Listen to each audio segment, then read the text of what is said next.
Hello, everybody. It is Thursday in Pittsburgh, Pennsylvania. My name is Adam Bittner, assistant sports editor for multimedia at the Pittsburgh Post-Gazette. Back for our weekly Zeise is Right chat with Paul Zeise, Post-Gazette sports columnist.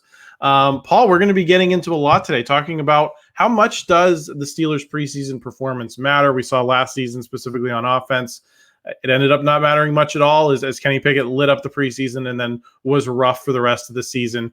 So getting into that topic, maybe talking a little O-line, Broderick Jones, and then, of course, the quarterbacks. We'll get Paul's take on all of that. Also talking some Pirates, Brian Hayes, Andrew McCutcheon, Oneil Cruz, Brian Reynolds, positions, all that stuff. So lots to get to. Before we do, just want to thank our sponsor for this episode of the podcast, Pella Windows and Doors. There's no better place to get new windows and doors installed in your home than Pella, who can help you save on energy costs year-round. Schedule a free in-home consultation with your local Pella Windows and Doors to find the right product for your home and budget. Give them a call at 866-593-1560 to discuss your project further. That's 866-593-1560 to get started planning on your new windows and doors installation with Pella Windows and Doors of Pittsburgh. Paul, Arthur Smith was talking Tuesday about how the preseason can, quote, distort reality, and you know, how you got to take things seriously, but not too seriously.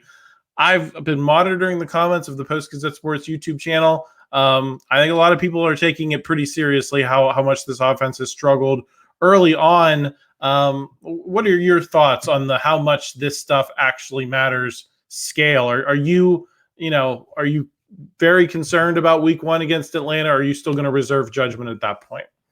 Well, I mean, I don't know that I'm very concerned. And I'll tell you, one of the reasons why is because I feel like we haven't really seen the whole offense sort of together in many ways. I mean, you had, some injury stuff to a couple of the offensive linemen. You've had Russell Wilson out. You've had, a bunch of guys trying to learn a new offense. I mean, I kind of expected the learning curve to be, to take a little bit of time anyway. So at the end of the day, I think that it's going to be a process where the first couple of weeks could be a little bit rough, but I expect it to get better. I think they've got some pretty good pieces in place. I think as the offensive line settles in, I think as Russell Wilson settles in, I think as they start to kind of learn the nuances of the new offense. I don't anticipate this is going to be a season like last year where, even halfway through or three-quarters of the way through the season, we were wondering if how bad the offense really was and could even be. And so to me, I don't want to say that I panic or I'm panicked about it, because I'm not, but I do think that it's going to be some growing pains, Adam, and I think there's going to be some problems early in the season, just from the standpoint of there's a lot of moving parts.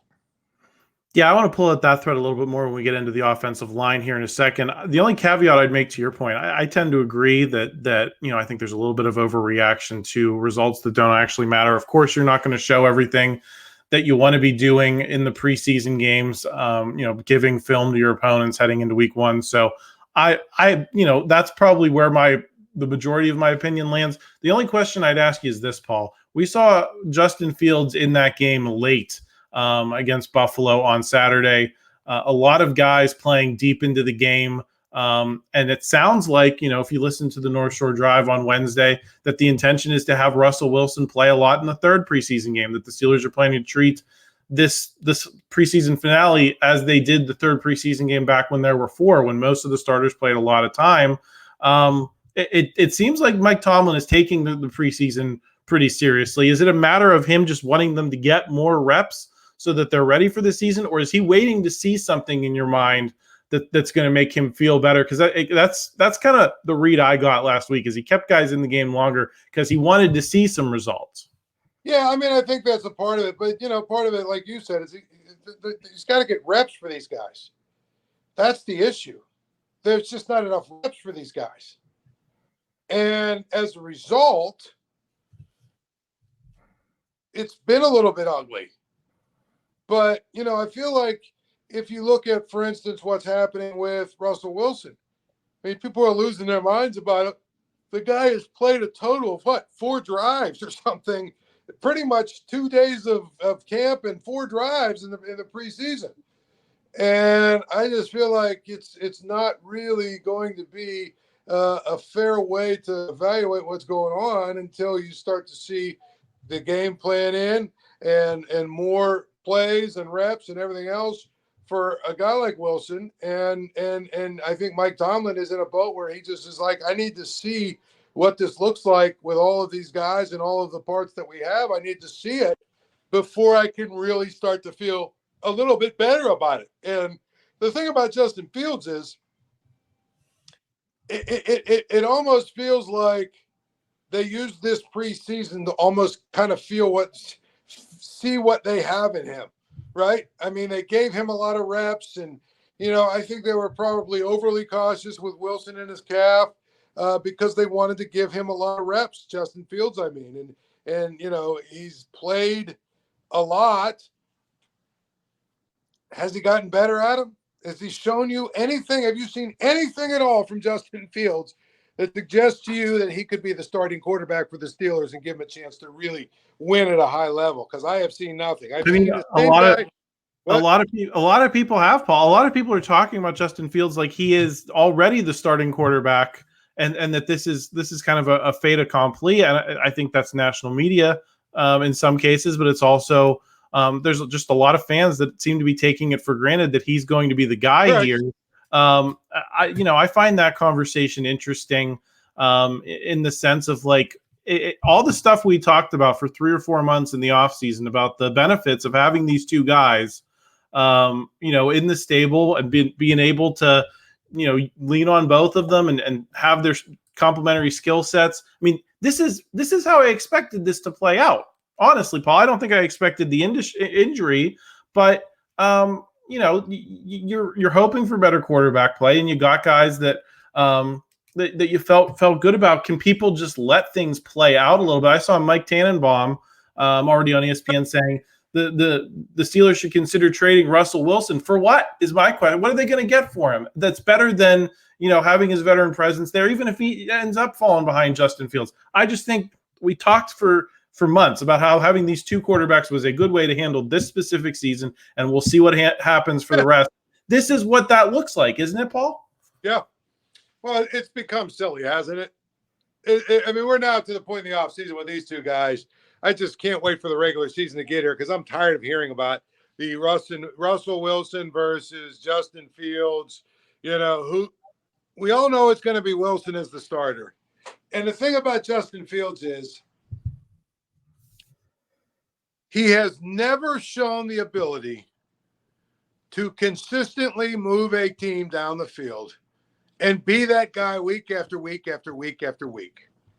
He's the guy that is, a Sports Center highlight film waiting to happen because he does have some dynamic skill and talent. But when you strip away a few of those plays that people seem to lose their minds about, is he a quarterback that can win regularly in the NFL?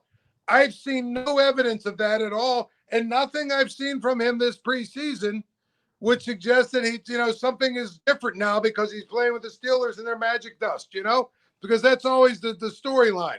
A guy can stink the high heavens for 7 years in a row, but if the Steelers sign him, the story becomes, well, he's in a better organization now. He's with a better coaching staff. He's going to be – no. You are who you are. Justin Fields has to prove that he can be that guy consistently every single game. And Russell Wilson has done that in his career. He has proven that. So all I'm saying is when I look at Justin Fields, I think he's the same guy that he's always been. And, for all the blustering about how wonderful he was because he had a couple of dynamic runs on Saturday night, Adam, correct me if I'm wrong, they scored 3 points. You know what I'm saying? And generally, that suggests that you made a few big plays, but on 4th and 2, for instance, you couldn't convert. On 3rd and 7, for instance, you couldn't convert. And those are the plays that are the difference between winning and losing in football.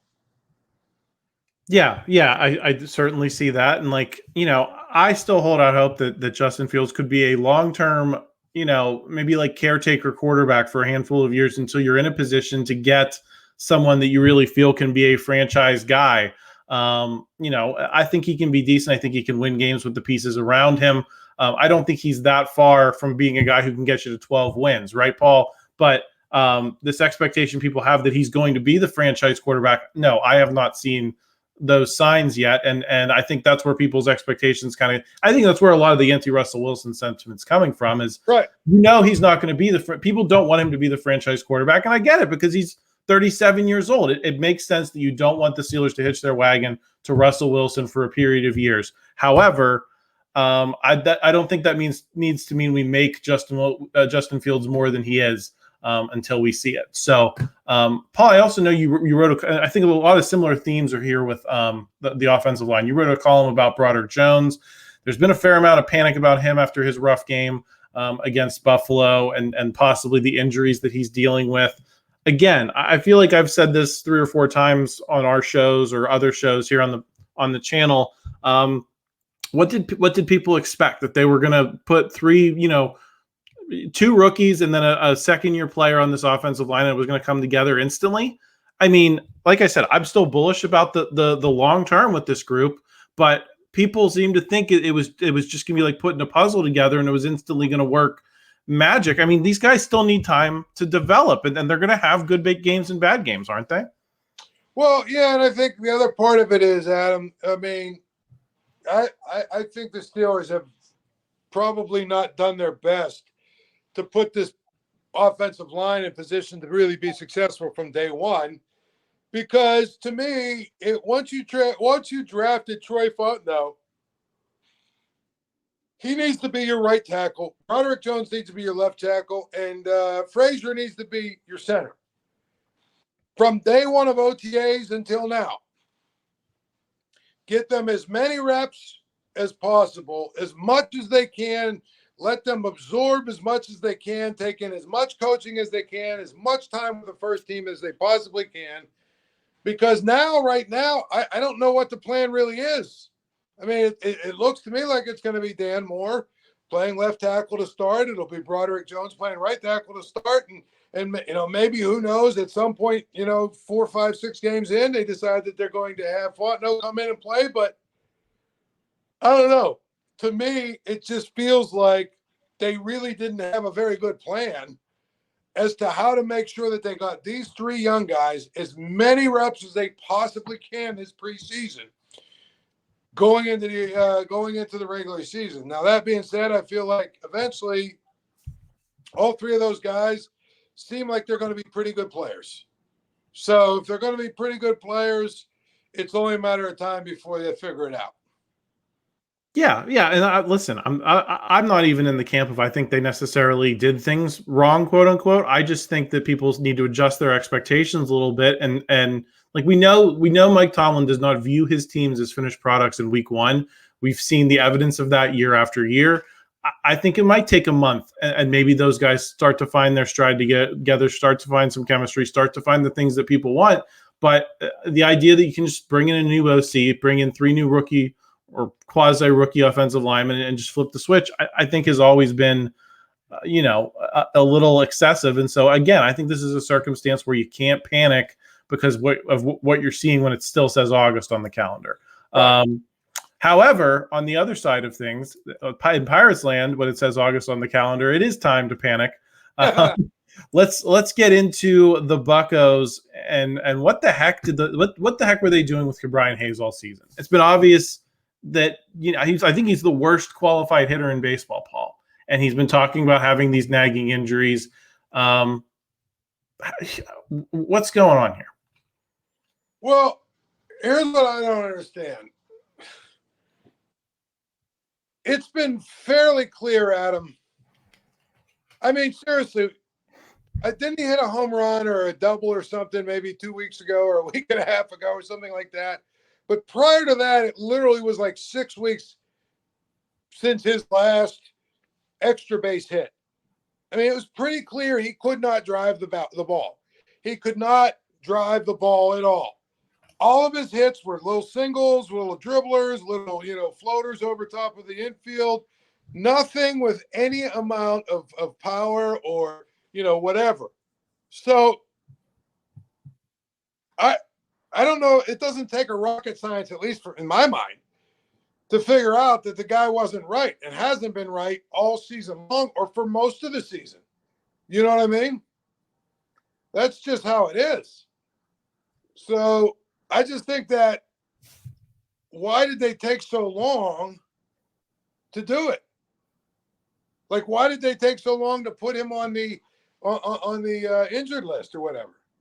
Do you think it was pressure, Paul, and with the idea that, well, his glove is still, a very plus glove, and I've written a couple of times how, even if he was never a very good hitter, the glove alone would probably pay for the contract. I mean, was that the logic? Which was, you can keep he's adding value to the team even if he's not hitting, so we're going to keep running him out there even though we've invested $80 million in him. It doesn't seem like they're treating him like a cornerstone of the franchise, despite signing him to a deal that suggests as much. No, I agree. I don't understand what the logic was, because to me, if he's a cornerstone piece for your franchise, Adam, you don't want him to make his back any worse. Maybe they convinced themselves that they were in the playoff chase, and like you said, his defense at third base alone is going to be something that we need. We're going with this model where we're pitching, we're trying to win with really good pitching. And, if we have great defense behind the pitchers, we can prevent the other teams from scoring runs. I mean, I guess that's how they're looking at it, but it doesn't make a whole lot of sense to me. No, and I think it raises questions about how, significantly they view him in the big picture. And, I think we'd go into this offseason, Paul, wondering if he's a trade candidate as a change of scenery type guy who's just potentially not going to make it work here and does not fit into the role that the Pirates have tried to shoehorn him into. I mean, I just pulled up his stats. He has 4 home runs, Adam. 4, despite having the third amount of at bats on this team. He's got 4 home runs. That's dead ball era stuff. That's really troublesome. I'll tell you, it's even worse. He has single digits in doubles. Home runs, triples, and doubles. He has a total of 13. 9 doubles. I mean, that's, That's less than 1 a week, Paul. A 573 OPS, 233, 283, 290 is a slash line. That's just, I mean, at some point, you look at what he's doing and you say to yourself, why did it take so long for them to put him on the injured list? Yeah, I think these are major questions that are going to have to be answered by management, because these are the guys people pay to see, and this is how you're managing this asset. Speaking of which, been a lot of noise in these last couple of weeks about Oneil Cruz and Bryan Reynolds moving positions. I talked a little bit about this on the show last week. I don't understand the fixation with Oneil Cruz. I don't care if he makes 8 errors a game. They have how many bums around him in this lineup that can't do anything. So Paul, I mean, where do you come down on whether they should move these guys? Because I'll tell you what, if you want to move Bryan Reynolds from the outfield to first base, okay, but then we're going to go from talking about first base as a black hole to the entire outfield as a black hole. Well, I mean, if you look into your quote-unquote crystal ball, right, could you – what's the kid they got from the Red Sox? Nick York, is that his name? Yeah, yes. I mean, could you see next year they've got Reynolds, Nick York, and De La Cruz as their outfield, right? That could be okay, I guess. There's really nowhere to put Oneil Cruz but shortstop. And that's the problem that they have. I mean, I guess you could put him at first base, but I don't know if you want to put him at first base if he's a guy that struggles to catch the ball. And to me, first base probably is going to be where you deposit either Endy Rodriguez or Henry Davis, right? Because Joey Bart's probably going to be your catcher. At that point, you've got. I think what the Pirates will try and do probably is trade Brian Hayes, even if they don't get a ton for him, just to get that money off their payroll. But also, you got to remember, he's not a Cherington guy; he's a Huntington guy, and that matters. So I could see a scenario where you have Kiner Felipe at third and you have Nick Gonzalez at second. I mean, there's nowhere else to play Oneil Cruz. And I don't think you're going to put him at DH because Adam, he has the kind of personality where I think if he's not in the field, he will quickly become not very engaged and he'll have these whole long stretches of time when he's just not even, he's pretty much useless because he's not really even engaged in what's going on. Yeah, I don't think we should be talking about DH as an option for him at this stage of his career. For the, who ends up being DHs by and large, Paul? It's guys who are like McCutchen, professional hitters, guys who've seen millions of pitches and can, work counts the way Kutch did. I mean, that's why I think Kutch is the only real guy that makes. I know there's been a lot of talk about let Kutch go so you can use that role to get other guys in the lineup, but to me, the guys who are most successful in that spot are guys who have seen a lot of pitches, and the Pirates still have one who wants to play for them, and Andrew McCutchen. And oh, by the way, he's one of their better hitters. So, I agree with you. I don't see another home for Oneil Cruz at the moment, and I think, you risk undoing the good that he has done on some extent. I mean, he's going to be worth somewhere between 3 and 4 wins. That's very solid to be getting out of your shortstop position. The Pirates have not had many guys worth 3 or 4 wins in the last 5 years. Why are you going to mess with that in pursuit of and we talked about this last week, the hype that the organization created for him, that he was going to be some 40-40 sensation with a gold glove type of guy. He was that's the problem. The problem is the expectations people have set for him rather than looking and saying this is a solid player to position. He can lock this position down. Right. Exactly. And the thing about it is, if he cuts his heirs, over the next year or two, then you know what? He's going to be fine as your shortstop. And Ben Cherington made it pretty clear they're not in a hurry at all to try and move him somewhere else. So I think people just need to get to the point where they understand and accept the fact he's going to be your shortstop. So that's where they're at. You're going to have to take the good with the bad. Paul, is Bryan De La Cruz quickly rising the list of all-time Pirates trade deadline busts? Is he entering Matt Morris territory? Well, the fact that he has not yet homered in a Pirates uniform is a little concerning because that was the one thing we were sold on, what he absolutely is able to do. So far, yes. But I'm willing to give him a little bit more time, although time is sort of running out on this team, isn't it? Yes, and I don't know. It feels like the fit with PNC Park was always the big question. We have not seen him overcome that yet, and I think it was a fair question. I think it was Where Have You Gone, Andy Van Slyke, one of my favorite Pirates accounts on Twitter, said this guy's just another Edward Olivares at PNC Park. Do you see that? I mean, do you see that as a similar comp there? Yeah. I mean, again, so far, I know he's got power. But, and I hate to be this guy because, well, it makes me sound like I'm patting myself on the back. But I was not a huge fan. I was not a very big fan of the trade deadline, especially that trade deadline acquisition, because I thought they needed to get somebody better than him. And I was okay with, Kiner Felipe as sort of the second guy. But I don't know. I'm looking at it from the standpoint of, you have a guy who strikes out a lot, who doesn't really get on base a lot. So if he's not hitting home runs, what exactly is he doing for you? Yeah, I agree. I'm willing to give it till the end of the season as well before you render a full verdict, but it is not trending in the right direction. Paul, I mean, this move was made in the context of they want to try to compete for the rest of this season. And so in that way, this deal's already failed. Right. And I think you can give him more time in talking about, his future with the team. But in terms of the move itself, it already failed the grade. They're already out of the playoff race. They're toast. And it was not a good move through that lens, no matter what happens from here. Paul, I'm going to ask you this real quick before we get out of here. College football, it's week 0. We are here. None of the local teams play this weekend, Pitt, Penn State, or West Virginia. I think there's only 3 games, Paul, that I saw. I was looking on DraftKings earlier to see what the lines were.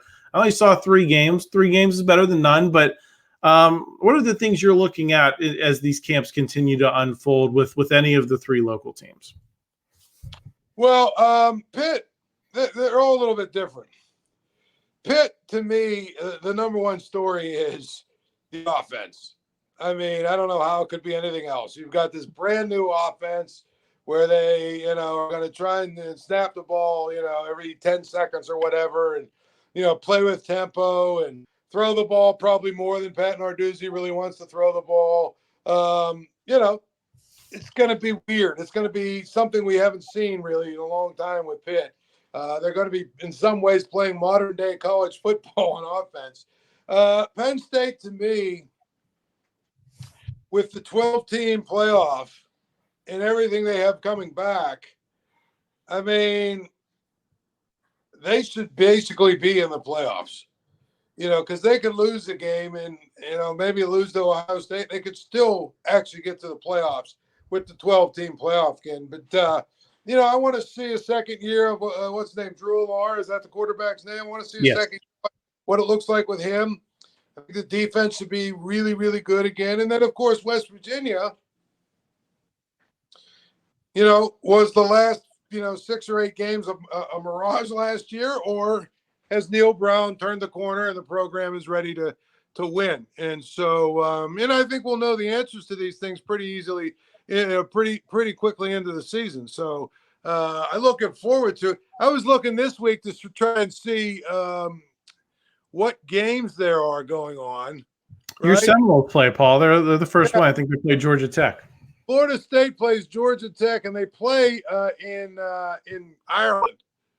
So, that's kind of interesting.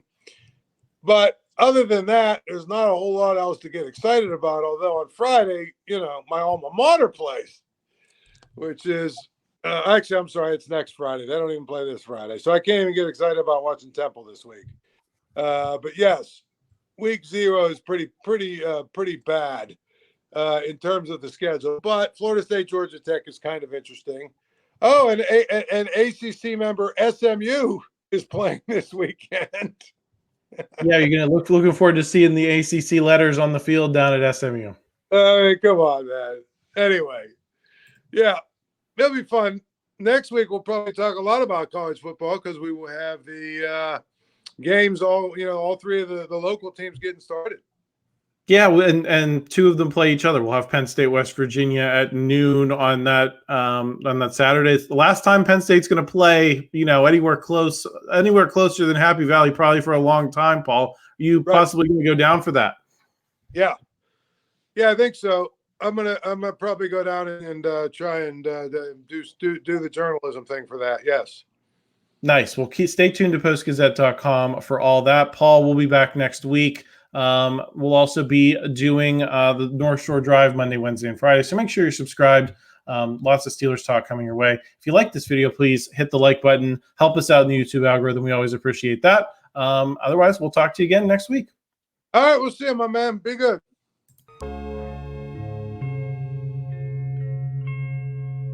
Thank you for checking out this content from Post-Gazette Sports. If you watch this video on YouTube, please like the video and subscribe to our channel.